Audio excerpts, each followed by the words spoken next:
bi'ahum bi'ihsanin ila yaumiddin. Alhamdulillah, pertamanya dan selamanya marilah kita sama-sama memanjatkan setinggi-tinggi tanda rasa syukur kita yang tidak terhingga kepada Allah Subhanahu wa taala, kerana masih lagi diberi peluang dan ruang oleh Allah Subhanahu wa taala pada malam ini sama-sama kita dapat hadir dan berkumpul di rumah Allah Subhanahu wa taala. Mudah-mudahan dengan kehadiran tuan-tuan dan perempuan dalam pertemuan kita pada malam ini akan sentiasa diberkati dan dirahmati oleh Allah Subhanahu wa taala dalam usaha kita untuk sama-sama mempertingkatkan keimanan serta takwa kita kepada Allah Subhanahu wa taala. Tuan-tuan dan perempuan yang saya hormati sekalian, pada malam ini saya nak ajak tuan-tuan untuk kita melihat kembali ayat-ayat Allah Subhanahu wa taala menerusi suratul Fath. Suratul Fath, suratul Fathi, ayat yang ke-29, juzuk yang ke-26, muka surat 515, yang mana Allah Subhanahu wa taala berfirman, a'udzubillahi minasyaitonir rajim, bismillahirrahmanirrahim, Muhammadur Rasulullah walladzina ma'ahu asyidda'u 'alal kuffari ruhama'u bainahum tarahum ruk'an sujjadan yabtaghuna fadlan minallahi wa ridwana simahum fi wujuhihim min athari sujud dzalika mathaluhum fit tawrah wa mathaluhum fil injil kazar'in akhraja syat'ahu fa'azarahu fastaghladha fastawa ala suqi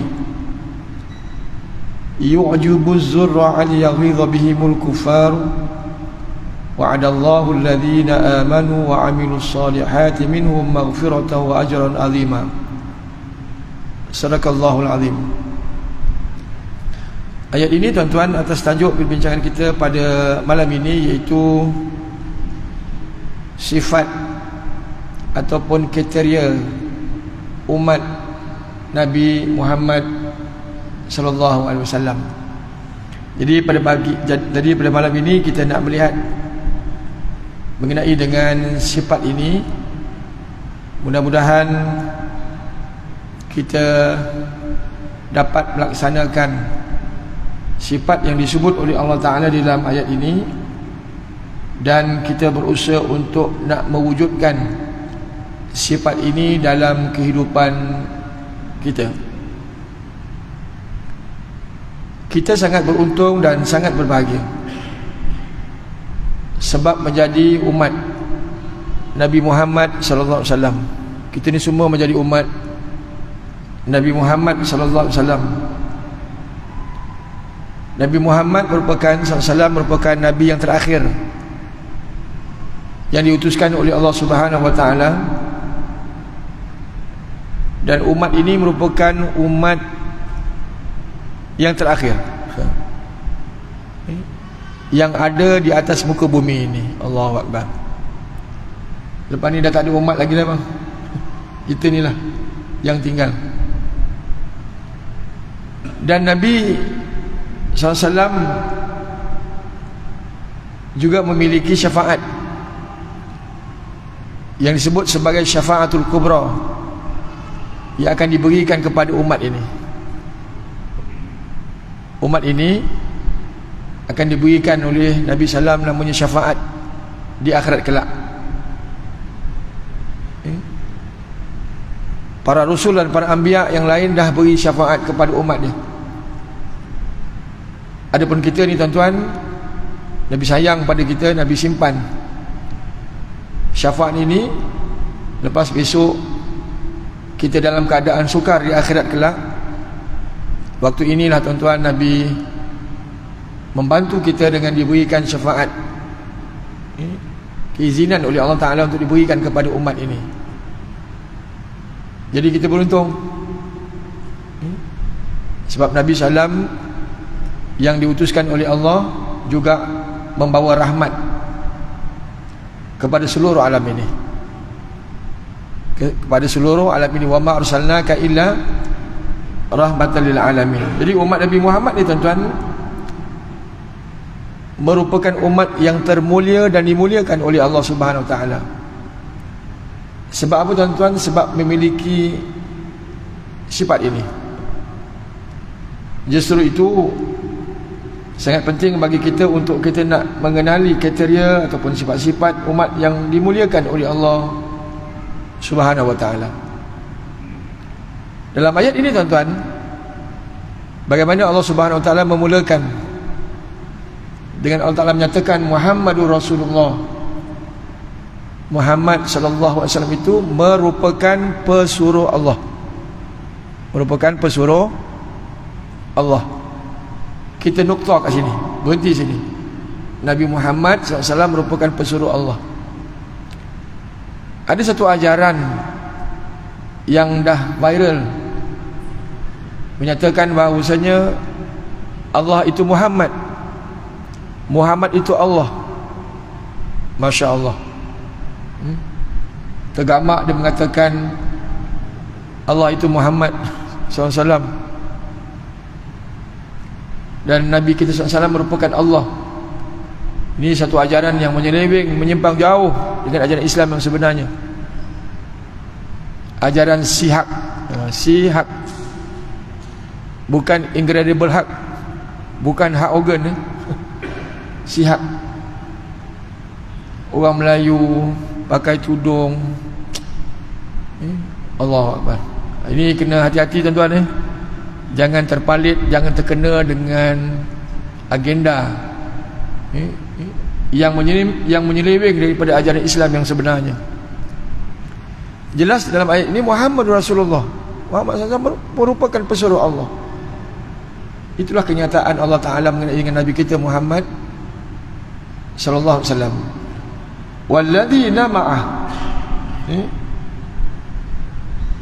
orang-orang yang bersama dengan Nabi tak lain tak bukan tuan-tuan, para sahabat. Para sahabat merupakan generasi awal bersama dengan Nabi, senang susah dengan Nabi. Yang dikatakan sahabat itu mereka yang melihat Nabi dan beriman dengan ajaran yang dibawa oleh Nabi. Itu namanya sahabat. Ada seorang sahabat yang buta matanya, tak nampak Nabi, tapi beriman dengan ajaran yang dibawa oleh Nabi, juga dikatakan sahabat.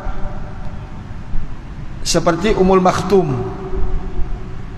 seorang sahabat yang mulia, matanya buta, sehingga kan Allah Ta'ala menurunkan ayat mengenai dengan beliau ini, abasa wa tawalla an ja'ahul a'ma. Walaupun tak nampak sebab buta, tapi beriman dengan ajaran yang dibawa oleh Nabi. Nah, mereka tergolong daripada golongan yang disebut sebagai sahabat. Abu Jahal, Abu Lahab, orang yang serumpun dengannya,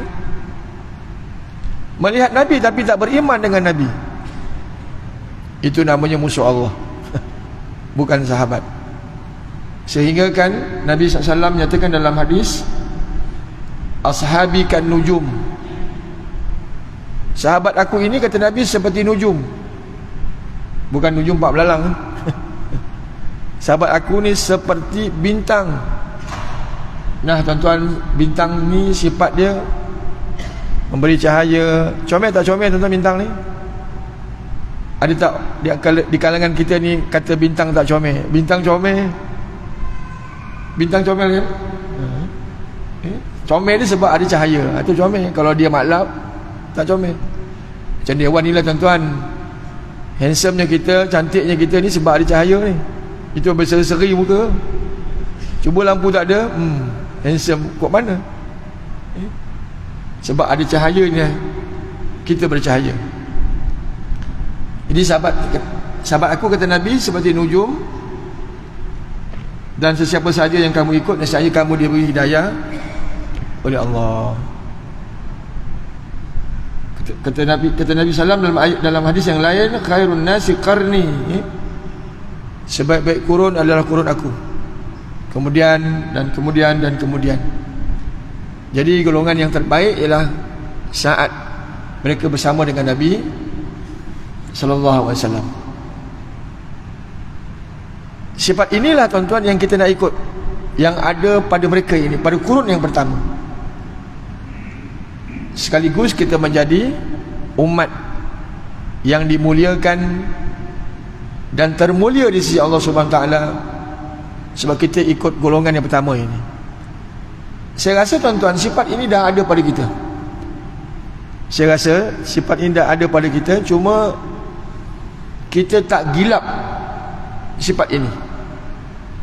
InsyaAllah kalau kita gilap, kita kiwi lah, kita kiwi kiwi.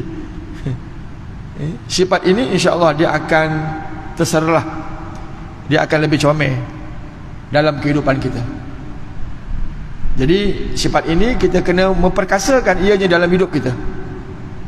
Jangan dibiarkan begitu saja.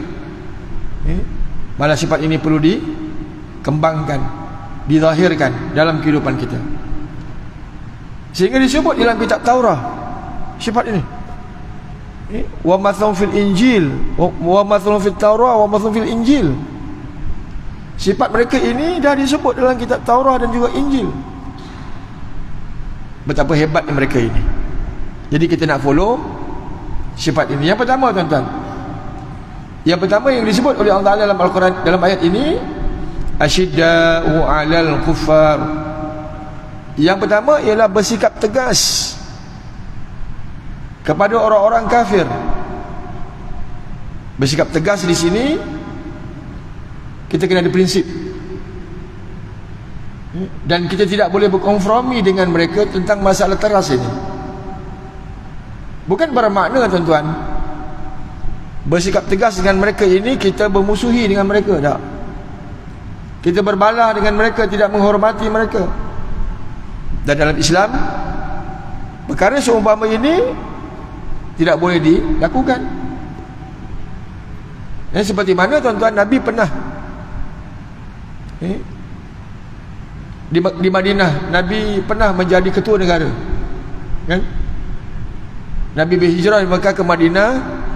3 asas yang Nabi bina apa tuan-tuan? Bina masjid, mempersaudarakan antara golongan Muhajirin dan Ansar atau Auf dan Khadraj. Klimak dalam kehidupan Nabi tuan-tuan, Nabi telah mendirikan yang namanya negara Islam Madinah, yang pertama dalam sejarah negara Islam yang Nabi bina. Jadi nak bina negara ni tuan-tuan bukan semudah apa yang kita fikir. Nak kena ada undang-undang dia, kan? Nak kena ada peraturan dia. Nak bina kampung pun tak semudah itu, kan?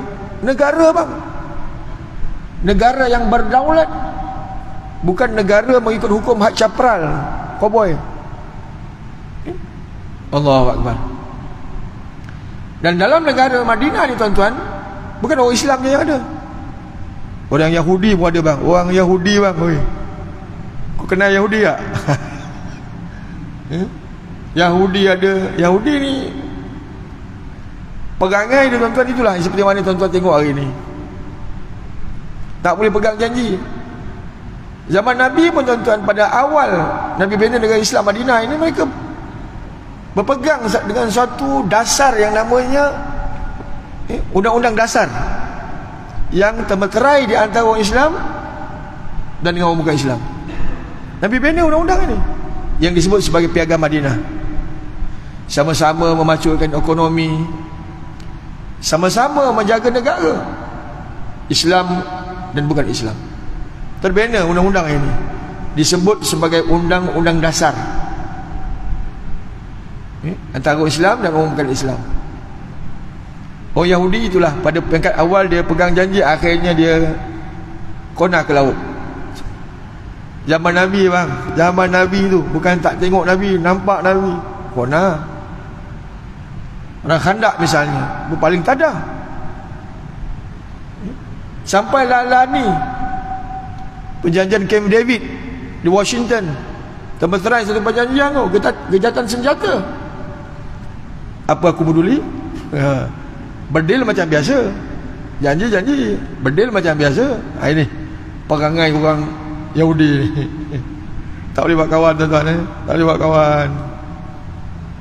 Perjanjian Oslo di Norway, satu ketika dulu gejatan senjata. Orang tengah dia tu Bush pada ketika itu. Gejatan senjata bang. Apa aku peduli, kata Yahudi. Berdil macam biasa. Sehinggalah hari ini tuan-tuan, PBB kan nak buat satu perjanjian, terbenterai perjanjian.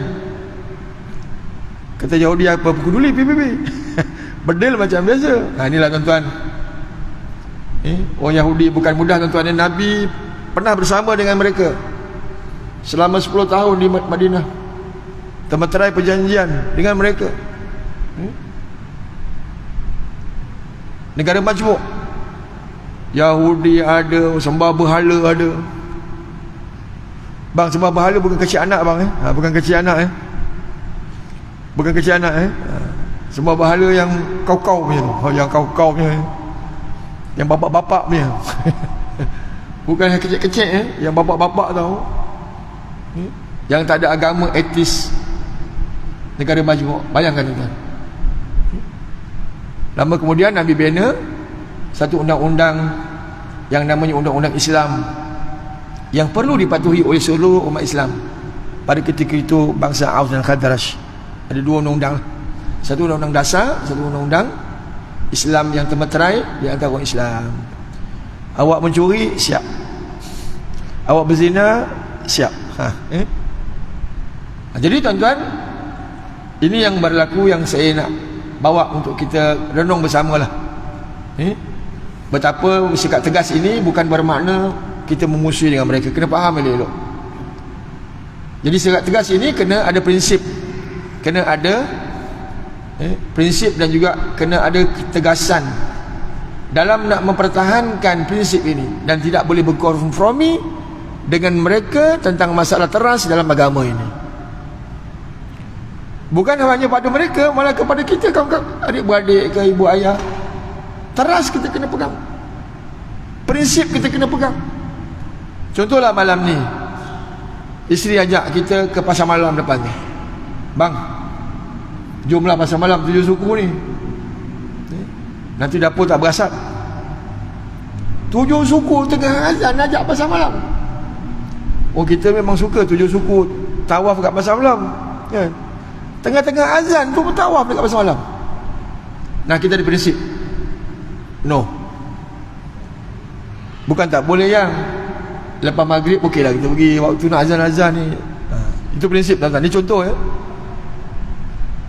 contoh isteri nak pakai tudung itu ini kan. Ada yang suami kata, you pakai yang macam orang tua lah, cantik you buka lagi. Jadi wanita pertahankan, tak boleh bang, tudung kena pakai, wajib. Saya ada satu kes tuan-tuan. Seorang kakak ni, masa saya belajar di Kelantan dulu, kakak ni bawa anak dia dalam 4-5 tahun umur dia. Jadi kita ada persatuan anak-anak Selangor ni lah waktu tu. Bila kita ta'aruf, maka kakak tu kata, saya mau masuk di sini. Bila kita kata mana suami, dia kata dia telah diceraikan oleh suami dia. Bawa anak bang, berhijrah daripada Kuala Lumpur ke Kelantan.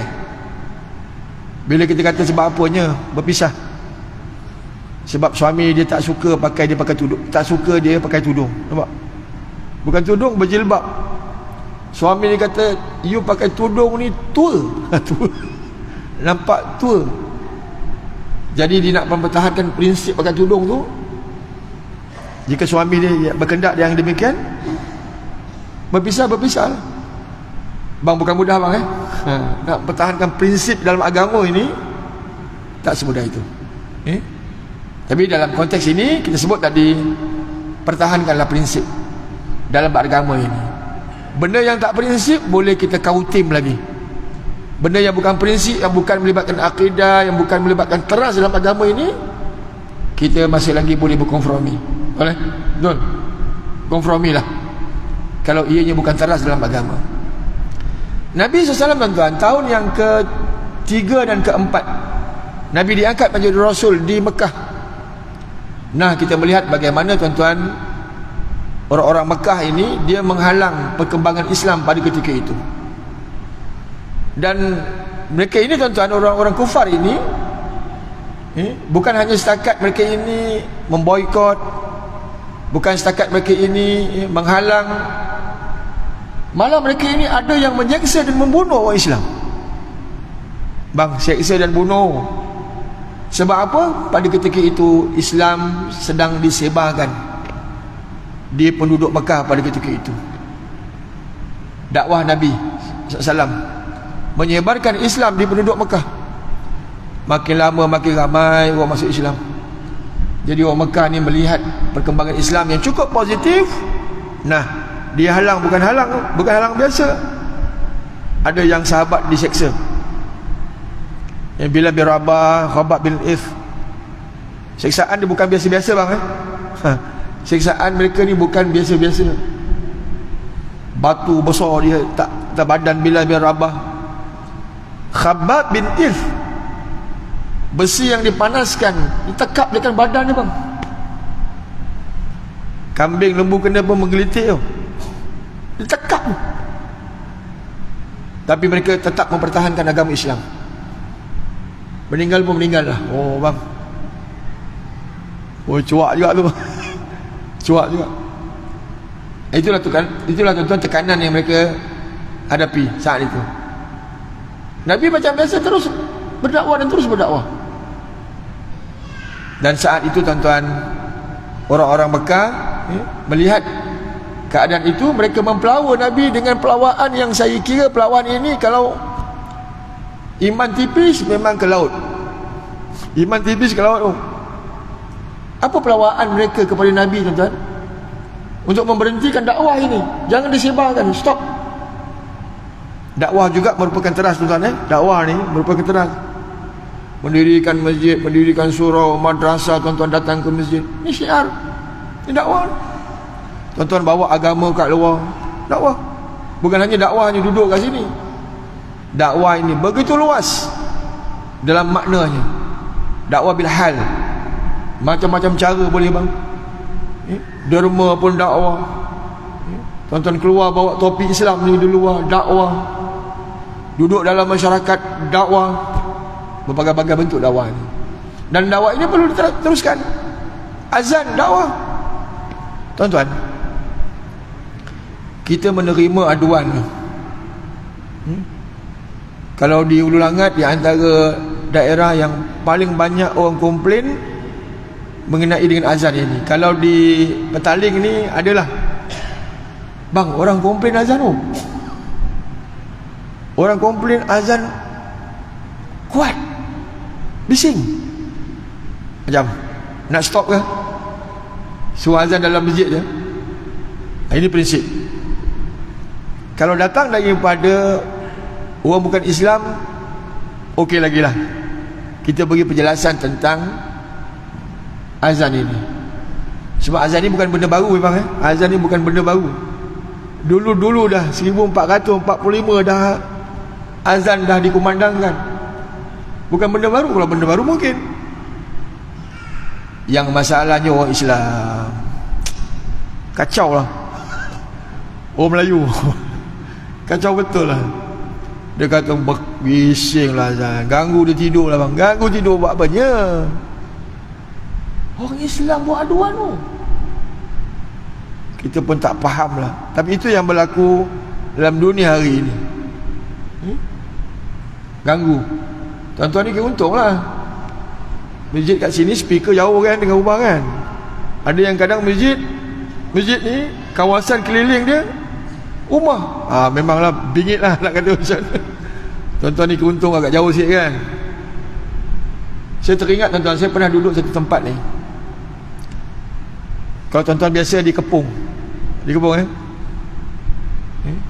bagaimana tapak masjid dibina tengah-tengah kawasan yang didiami oleh orang bukan Islam. Cuba bayangkan tuan-tuan, keliling kelalang dia, keliling kelalang. Dah ada tapak diwartakan untuk buat masjid. bina lah. Tapi pada peringkat permulaan memang dapat aduan, dapat tentangan lah daripada penduduk setempat tentang masjid dibina tengah-tengah pada permulaannya. Tapi lama-lama bang, lama-lama dia pun tanya mana azan tak dengar pun pagi. Dia komplain pula Bilal tak azan.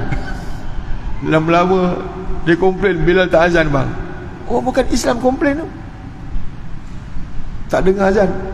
Dengar azan bagus lah, dia boleh bangun pagi. Bagus sebenarnya tuan-tuan. Kita ni je, itulah nak kata macam mana kan.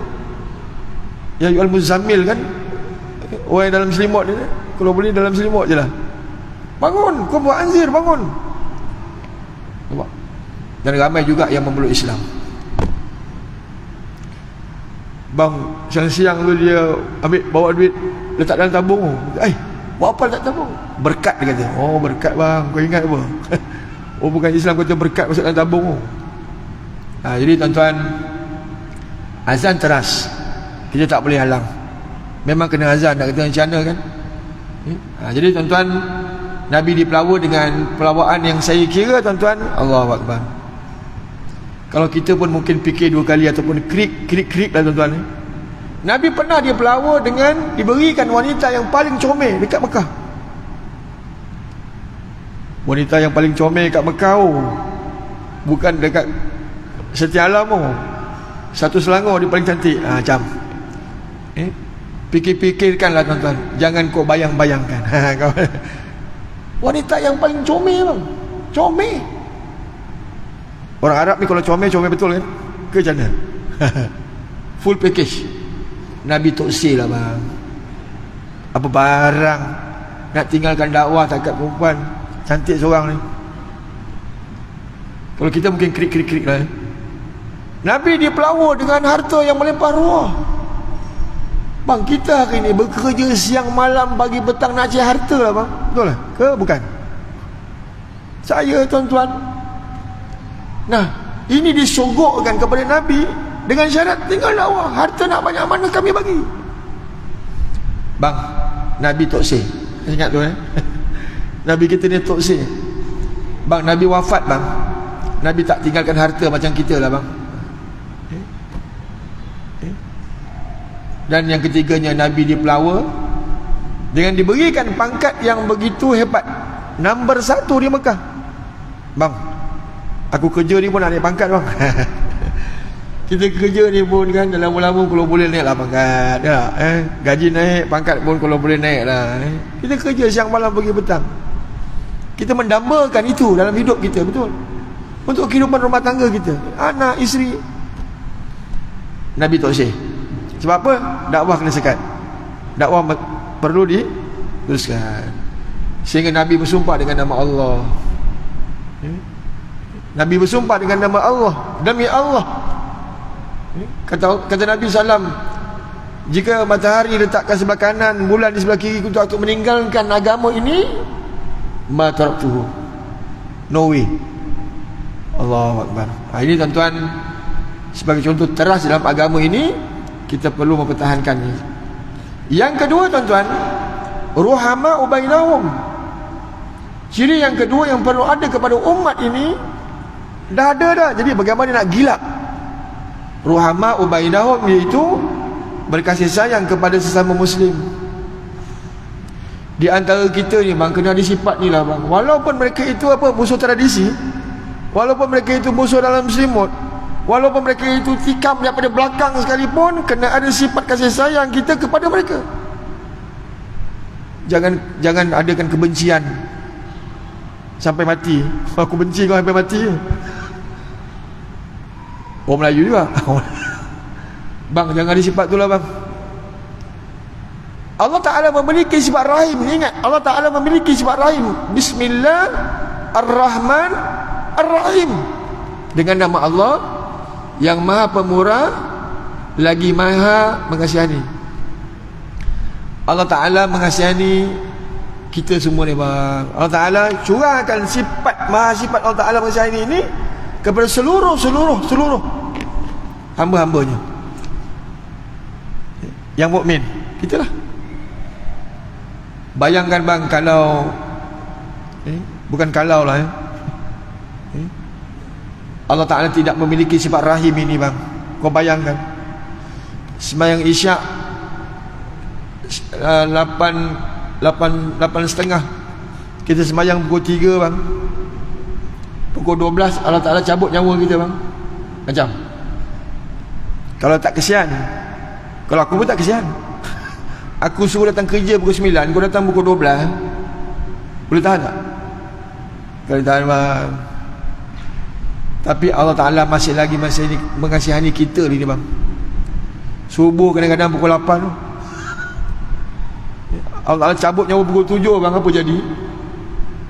Zaman dulu, zaman kita, zaman rock and roll, Yankee, joget lambak, zaman tu zaman tu kalau Allah Ta'ala cabut nyawa kita bang, dan kita duduk kat masjid ni bang. Nampak? Maha Rahim Allah Ta'ala beri kita peluang lah untuk kita kembali kepada Allah. Allah Ta'ala beri kepada hamba-hamba ni. Jadi Allah Ta'ala beri kepada hamba-hamba yang ada sifat rahim ini untuk dicurahkan juga kepada orang lain. Buat apanya bermusuhan? Bersikap kasih sayanglah kita sesama kita tuan-tuan. Sebab dunia kita bertemu, akhirat saya nak bertemu dengan tuan-tuan. Takkan syurga tu untuk saya. Syurga ini untuk semua. Sama-sama kita nak dapat nikmat lah bang. Ini bukan dunia tau, nikmat sendiri-sendiri. Akhirat kalau boleh bersamalah. Ibu kita, kita pernah duduk dalam rahim ibu kita bang. Disebut rahim. Ada sebut lain tak? Perut. Orang sebut rahim. Itu orang lelaki tak ada rahim. Dia nama rahim ada. Nama dia rahim. Bang, kita pernah berada dalam perut mak kita 9 bulan bang. Bukan mudah bang, kita dalam perut ni, ya Allah, punya ganeh, tendang sana tendang sini. Ibu kita sanggup tak makan lah bang, semata-mata untuk beri makan ni budak baby dalam perut ni. Rahim ibu kita bang. Tendang sana, ibu bukan ikut waktu, kadang tendang pukul 2 pagi, lapar je. Kita ni si lapar dalam perut ni. Kesian mak kita, lapar-lapar bangun cari makan tu. Ya kalau ada makan, kalau tak ada makan. Untuk siapa ni? Untuk budak dalam perut ni yang duk tendang kiri kanan ni. Lapar kita tendang kan? Hari ni kalau lapar kita tendang. 9 bulan bang, 9 bulan mengandung kat depan bang weh. Pikul kat depan, bukan pikul kat belakang. Ingat tu. Kita bang bawa benda berat, pikul kat belakang boleh tahan lagi bang. Pikul kat depan ni sekejap boleh lah, lama-lama tak kok. Ibu kita 9 bulan, rahim ibu kita, rahim isteri kita. Dah lepas 2 tahun, dah lepas 9 bulan, rahim lagi boleh jaga kita lah bang selama 2 tahun menyusu. Bukan setakat 2 tahun, sampai lah ni mak kita tu kita dah kahwin menjaga kita tu. Kau sihat mat? Allah Akbar. Ini tuan-tuan, yang namanya rahim ini yang perlu ada kepada umat inilah tuan-tuan. Jangan berbalah, jangan bergaduh lah, tak ada untungnya bang.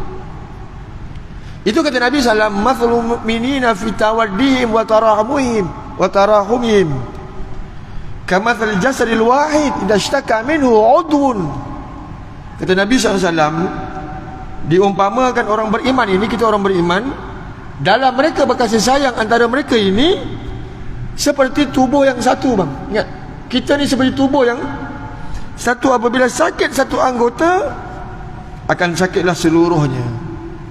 Contoh sakit gigi, sakit sini bang, semua sakit. Sakit hati, sampai sakit hati lah. Itu umpama kita orang beriman. Sahabat kita yang ada kat Palestin, sakit tak sakit bang? Sakit ke tak sakit tu? Sakit. Macam tercubit lah kita punya body ni. Hari-hari kena bedil bang, hari-hari meninggal dunia. Nah, sakit kita dengan mereka itu, kita melihat mereka itu, apa kita buat? Apa kita buat? Adanya, di antaranya ialah ada tabung. Ada tabung bantulah mereka ini dengan sifat kasih sayang tadi, kita curahkan dengan menabung. Satu. Yang kedua pun tuan-tuan yang boleh kita bantu, kita titipkan doa untuk mereka lah bang. Jangan terlalu kupik sangat mengenai dengan doa ini. Kita doa hari ni untuk kita je, betul hari ni kita doa untuk kita je. Rabbana atina, aku. Rabbana zalamna, aku. Alhamdulillahillazi at'amana wa ja'alna, aku. Dan doa makan pun aku. Semuanya untuk kita lah bang. Alhamdulillah, tak apa. Tapi jangan lupa kita titipkan doa untuk saudara kita bang. Ini kita kurang sikit. Allahumma ansuril Islam wal muslimin fi mana? Fi Palestin misalnya kan. Kita titipkan doa, ya Allah bantulah kaum muslimin kita dekat Palestin. Sebab kita rasa sakit sangat, kita doa untuk mereka. Boleh kan? Bukan hanya di Palestin, malah fi kulli makan. Di mana-mana tempat orang Islam yang ditindas, yang dibunuh dan sebagainya, maka jangan lupa kita titipkan doa untuk mereka. Bukan mereka saja, malah dekat kalangan kita. Tengok kawan kita ni melelong ke laut, ya Allah, sahabat kita ni namanya Ali ni, ya Allah kau tariklah ke masjid, ya Allah kau bukakanlah hati dia, kepada isteri, kepada anak-anak. Kita doakan kepada yang lain bang, sebab kita ada sifat rahim dalam diri kita. Yang kedua, dia kasih. Yang ketiga, kata Allah Subhanahu Wa Taala, tarahum ruk'an sujada.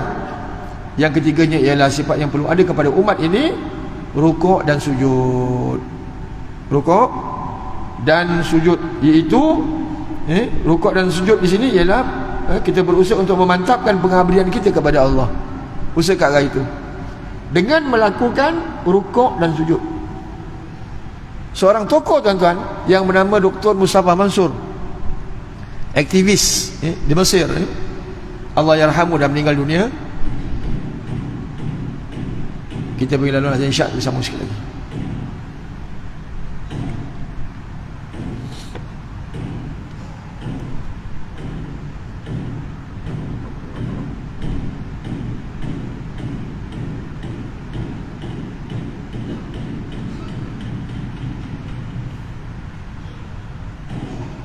Allahu Akbar, Allahu Akbar, Allahu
Ciri yang ketiga yang perlu ada kepada umat Nabi Muhammad, rukuk dan sujud, iaitu beribadah dengan melaksanakan sembahyang, seperti mana yang disebut oleh Dr. Mustafa Mansur dalam kitab Al-Haya' fil Mihrab as-Salih, kehidupan kiblat orang mukmin. Dia kata Nabi SAW apabila menghadapi sebarang masalah dalam kehidupan Nabi rukuk dan sujud. Itu Nabi melakukan ibadah solat. Solat ini tuan-tuan, satu ibadah yang sangat ampuh dalam pelaksanaan kita seharian ini. Kita sembahyang ni tuan-tuan, sebenarnya kita sedang bermi'raj dengan Allah Ta'ala. Kita sedang berhubung terus dengan Allah Ta'ala. Hanya dalam masa 10 minit sebenarnya kita sembahyang, kita berhubung terus. Dalam ibadah kita tak boleh baca yang lain selain daripada skrip yang ditetapkan oleh Islam. Betul? Kita tak boleh makan. Boleh makan ke? Batal sembahyang. Tak boleh minum, tak boleh jalan-jalan, tak boleh cakap-cakap sembarang. Kita hanya tertumpu kepada skrip itu. Tak boleh baca skrip lain bang. Boleh baca, tak baca Fatihah boleh? Mana boleh? Berbanding ibadah yang lain, contoh macam puasa, kita boleh bekerja bang. Cuma tak makan tak boleh lah. Kita boleh buat benda yang lain lah. Bayar zakat kita boleh buat yang lain. Haji pun begitu juga. Kita boleh buat perkara-perkara yang lain lah. Sembahyang tak boleh. 10 minit lah. Masa yang sangat pendek. Itu berhubung terus kita dengan Allah SWT. Dan waktu itulah tuan-tuan, disebut tadi waktu yang sangat ampuh, saat kita bermunajat kepada Allah SWT. Jadi lepas sembahyang, bermunajatlah. Bukan hanya kita sembahyang wajib, malah sembahyang sunat yang lain. Kita sembahyang sunat ni macam-macam jenis. Kita ada sembahyang hajat tak? Nama pun hajat, tapi tak nak minta hajat tu pun. Ini masalah kita ni. Hajat kita kena kahwin ni, hajat kita kena anak SPM ni.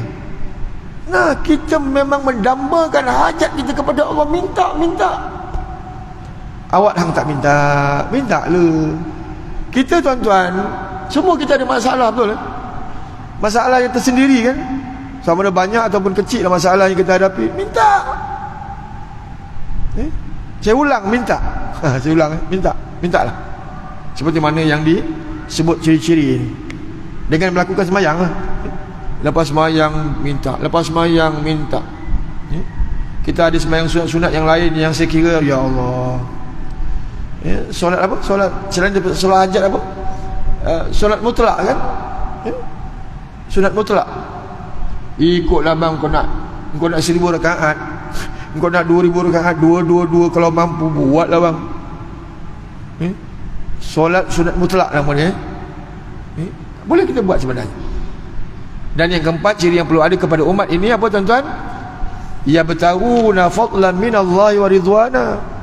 Ingat, senantiasa mencari pahala. Ni ciri yang keempat. Kita ni duk fikir dalam kepala ni, bagaimana untuk mencari pahala, berusaha untuk mencari kurniaan Allah, berusaha untuk mencari pahala dan juga redha Allah. Inilah tuan-tuan dalam hidup kita, duk kita fikir hari-hari macam mana nak cari pahala. Jangan fikir macam mana nak cari dosa. Malam minggu ni nak buat apa? Kelab ke, pantai ke kan? Fikirlah macam mana nak cari pahala. Bangun pagi besok fikir macam mana nak cari pahala. Wah, kalau itulah yang kita fikir setiap hari, masa dan ketika tuan-tuan, positif cara kita berfikir, tak ada masalah, relax, tenang je, dah positif. Fikir nak cari pahala, insya-Allah tenang kita bang. Yang masalah macam mana aku nak jatuhkan kau, itu pening bang. Macam mana aku nak musnahkan kau, itu pening bang. Berusaha untuk mencari pahala dan juga redha Allah dalam hidup kita. Itulah yang kita perlu lakukan setiap hari, insya-Allah. Dan yang kelimanya tuan-tuan, si mahum fi wujuhihim min athari sujud Dan kata Nabi, kata Allah Subhanahu Wa Taala, pada wajah mereka terdapat tanda-tanda kesan sujud. Apa makna? Apa makna? Maknanya ialah memperlihatkan kesan yang positif dalam ibadah seharian. Bukan kesan sujud tu ada dahi hitam Untuk tua kadang gitulah. Dia kata kalau nak cik menantu, cari yang dahi hitam, kuat semayang. Itu bukan makna kuat semayang, itu makna lain. Kesan sujud di sini ialah memperlihatkan kesan yang positif dalam ibadah seharian. Kerana dalam Islam tuan-tuan, ibadah yang kita buat ini bukan hanya satu formality. Ingat, bukan hanya satu formality saja. Dah buatnya, bye-bye, alhamdulillah selesai. Tak. Dalam pelaksanaan ibadah ini, kita kena pastikan lahirnya kesan positif dalam ibadah yang kita lakukan. Apa saja? Semayang kena berubah. Memang pada saat awal memang sukar, tapi dalam masa yang sama, lama-lama kita ibadah semayang, kita kena berubahlah. Puasa, zakat, itu ini, kita kena berusaha untuk berubah. Kalau kita biarkan begitu saja tuan-tuan, sebut tadi sebagai formality, agak sukar. InsyaAllah tuan-tuan, dengan kita semayang, puasa, zakat, bla bla bla bla bla bla bla bla, InsyaAllah hati kita ini akan bersih lah. Lama-lama bang, inna salata tatanha anil fahsya'i wal munkar. Sesungguhnya dengan semayang tadi akan menegah kita daripada melakukan perbuatan-perbuatan yang fahsyak dan munkar. Jadi kita kena berusaha, buatlah dan sentiasa lakukan. InsyaAllah akhirnya Allah Ta'ala akan membersihkan dalam kita bang.